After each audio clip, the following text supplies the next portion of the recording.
Okay, I'm going to try to do my afterthoughts without notes because this is such a beautiful spot along the Tinker Creek Greenway on a beautiful Monday morning. And I thought I'd share a few afterthoughts on the message from yesterday. As we thought together about the fourth of the four core priorities or purposes of our life together as followers of Jesus, we've been thinking together about community, about worship, about spiritual growth.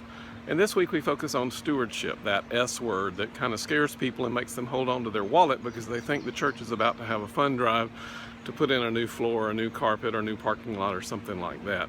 It's amazing how we get the idea that stewardship is about fundraising because it's really not. The word stewardship comes from steward, which really means manager, and it is a fundamental concept for understanding how we relate to God, that God is the owner and we are the manager.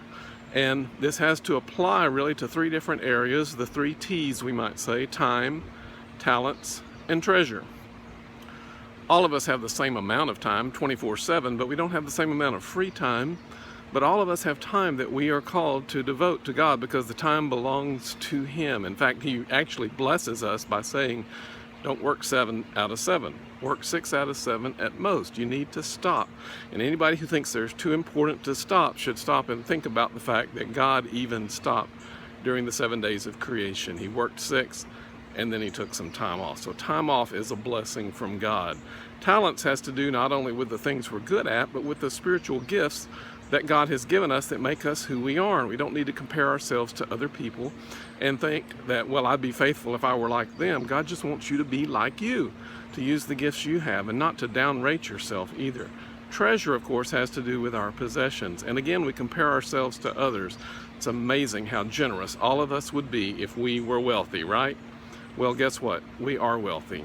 We all have what we need to fulfill God's purpose. God wants us to be faithful with what we have, not with what somebody else has. Now, the passage that we looked at this week is that story of the parable that Jesus taught of the dishonest steward. And I'm not going to go into it in great detail because it's very complicated, but go back and read it from the Gospel of Luke, chapter 16. It's an amazing story because it's a story of an employee of a great wealthy boss. The employee was dishonest and he was about to be fired, and it tells us the last thing that the employee did before he finally had to terminate his employment. He went and pulled another dishonest stunt. And the stunt was to reduce the debts of the people who owed money to his boss. And oddly enough, in Jesus' story, the employee is commended for pulling this stunt, and that leaves us very confused. The explanation for what this all means, though, is not to go out and be dishonest, not to go out and pull stunts, but to be wise as managers and use the little time that we have for us on this earth to think about making connections that will last forever. Jesus explains it better than I do, so go back and read that passage and see how that connects. It reminds us that this life is a test. Jesus' words tell us that we are responsible for how we use the things we have on this earth, and that really connects to what our eternal destiny is going to be. That life comes to us as a test, and that is certainly true as it connects to those three areas: our time, our talents, and our treasures. Well, I thought I'd use the rest of the time on this video to get a little more personal and talk about what this means for me specifically, because actually as pastors, we have a little challenge with all of these three when it comes to our time, when it comes to our talents, and when it comes to our treasures. All of these can be a challenge for us because our full-time employment is in ministry, and we can easily begin to trick ourselves into thinking, well, I've got all that covered. But in fact, even as pastors, even as clergy, we need to stop and think about these three areas. What about our time? Most pastors end up working more than 40 hours anyway, so we tend to think, well, leave my time alone. But you know what? We need to make sure we're not just pastoring. We need to make sure we're good lay people too. This is something I wish I had discovered much earlier in my ministry, that I need to think about the times after I've quit my pastor work. I need to think, well, what else am I called to be about? How can I use the hours that are left to serve God beyond just the church work? Now, that's very hard because there's always more church work to be done, but I have discovered the joy of finding other places beyond just the things that the church expects me to do, where I can serve God, and that is indeed a blessing. And they usually involve relationships or community connections or volunteer opportunities, that kind of thing. What about our talents? that too.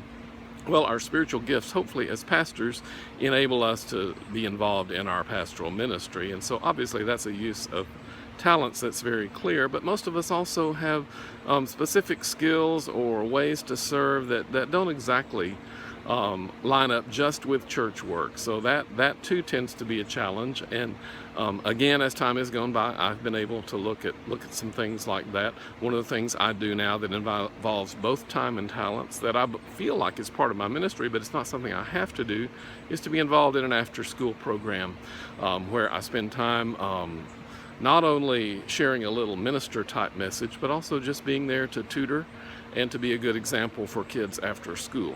Not something I have to do, but something I certainly believe is part of my response to God. And what about our treasure? Certainly a pastor wouldn't be worth very much if he or she was not faithful in tithing, just as he or she teaches his congregation to do. But there's even more than that as well. And I too have begun to think, wait a minute, just because I give 10% of my income to God's work through the church doesn't mean I'm done.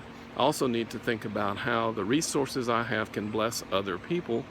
And so I have begun to look at how I use my money and how I can be compassionate, or how I can make a difference in somebody's life and not just refer that to the church office, but do it myself. So that's going over and beyond the simple tithe.